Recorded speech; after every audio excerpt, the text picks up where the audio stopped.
Quelle est la quantité de bouteilles que vous sortez chaque année environ? Ça varie entre, selon les rendements, selon les millésimes, entre 130 et 150 000 bouteilles par an. Et tout est mis toute votre production est mise en bouteille. Tout est mis en bouteille, oui.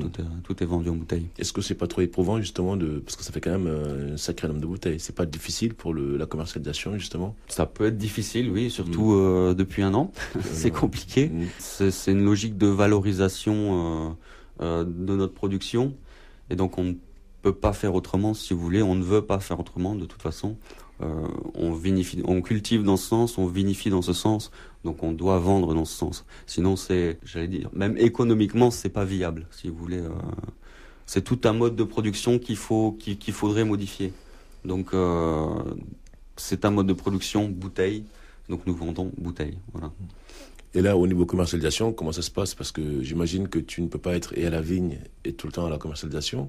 Donc, comment ça se passe? Tu as des agents on travaille. En direct, comment ça se passe? Nous ne travaillons pas forcément avec des agents, plutôt en direct.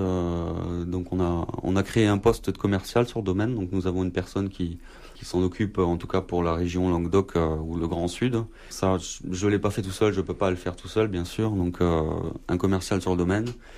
Mon frère Nicolas qui a géré la partie commerciale export surtout jusqu'à présent.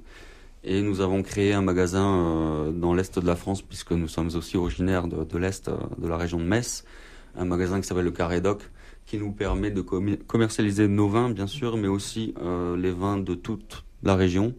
Parce que les vins du Languedoc étaient assez méconnus dans le Grand Est. C'est une cave à vin? C'est une cave à vin, un D'accord. caviste, oui, un caviste spécialisé dans les vins du Languedoc. Et donc nous avons, je crois, 500 références de tout le Languedoc. Ça va du Roussillon jusqu'au Var. Donc très représentatif de ce que nous pouvons faire dans la région. On essaye de privilégier les petits vignerons, les vignerons qui travaillent justement en bio ou des vins très, très typés. Pour que le consommateur puisse s'y reconnaître, puisse comprendre ce que nous faisons dans le Languedoc en termes de vin. En tout cas, sur votre site internet qui est très bien fait, sur lequel aussi on peut acheter, on se rend compte quand on va voir tous vos points de vente que vous en avez donc pas mal dans toute la France et aussi pas mal à l'étranger. Oui, j'ai envie de dire oui. D'ailleurs, l'étranger était notre priorité dès le départ en 2003 quand on est arrivé. Puisque en général ce sont des plus gros marchés et on avait donc un besoin d'écouler rapidement notre production. Donc on s'est tourné tout de suite vers l'export, assez exclusivement, pour ensuite venir petit à petit sur le marché français, le marché des cavistes, de l'hôtellerie et de la restauration. Mais plus tard, parce que un caviste va pas vous prendre 600 bouteilles d'un coup, il va vous prendre 50, 60 bouteilles. Ouais. Donc c'est beaucoup plus compliqué commercialement parlant pour nous. Donc on s'est tourné vers l'export dès le départ, vers l'étranger, pour ensuite revenir vers le marché français. Mais le marché CHR, donc caviste, hôtellerie, restauration, qui est un marché de qualité, justement. Quelle proportion à peu près? Combien de vos vins de bouteilles sont vendus à l'étranger et combien en France? À l'heure actuelle, on peut dire que c'est du 50-50, moitié-moitié. Oui.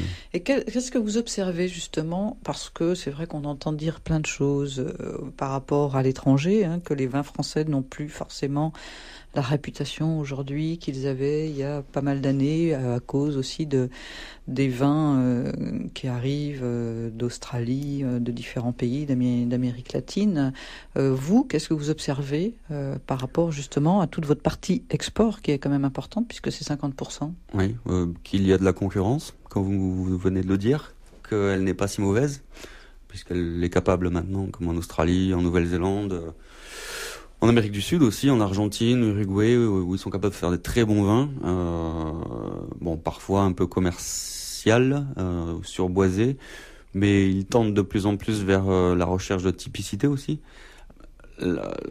Les vins français sont pas moins bons, sont pas considérés comme moins bons, mais les vins étrangers sont considérés comme de mieux en mieux. Et ça, c'est une réalité, et il faut en tenir compte. Et donc, il faut... Dans un premier temps, continuer à faire de bons vins, très bons vins, à préserver notre héritage, à conférer de la typicité dans nos vins, mais être de meilleur au niveau commercial, au niveau du marketing, de l'habillage des bouteilles. C'est quelque chose de très important maintenant, justement parce qu'il y a de la concurrence.